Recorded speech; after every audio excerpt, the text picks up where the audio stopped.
There has recently been a debate as to whether social networking sites do more harm than good, and today I'm going to tell you why social networking can have negative effects to the social world.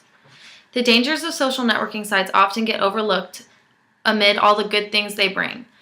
While online social networking can be quite positive, allowing friends and family to keep in touch and allowing people to connect with others who share their interests, the dangers involved in this popular pastime are quite real.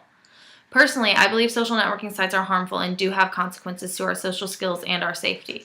I have solid evidence to support my statement, and I would like to start off with a true story concerning Facebook. Not too long ago, a girl in her teens made a friend on Facebook.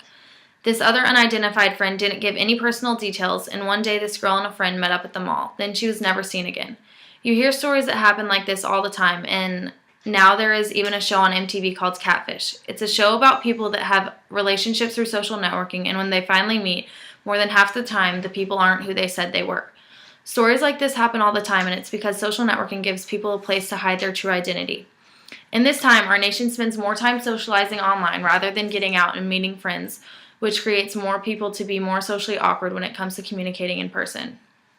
The opposition argues that social networking sites give people their own space and that these blog sites represent fun and socialization, when in reality, we should encourage everyone to go out and not use social networking to meet people and make relationships and friendships, but instead create friendships in person, which will also work on one's social skills, which will make him or her a better person overall.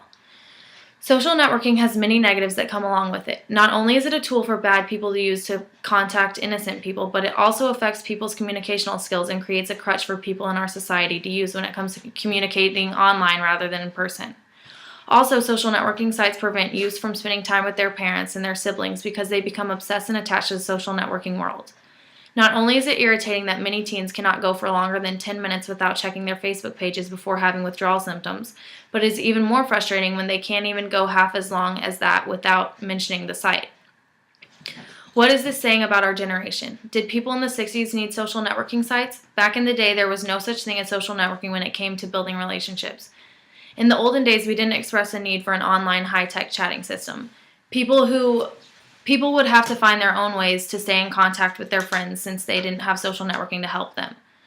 Overall, the benefits are few and the drawbacks are many. Social networking sites are the center of misconduct, less studying, and unsafe blogs. Do we want our youth to have their eyes glued to the computer screens or ears plugged to headphones? Our society needs to be more socially capable of creating and maintaining relationships and friendships outside in the real world rather than using social networking as the easy way out. Social networking may come a lot easier to a person, but you never know who you could actually be talking to on the other side of the screen.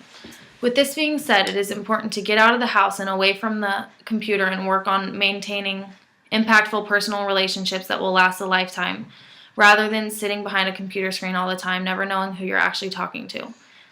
The fact of the matter is that social networking is affecting all aspects of our lives, whether we like it or not. There is evidence that social skills of modern teenagers are declining, and I myself have experienced it firsthand.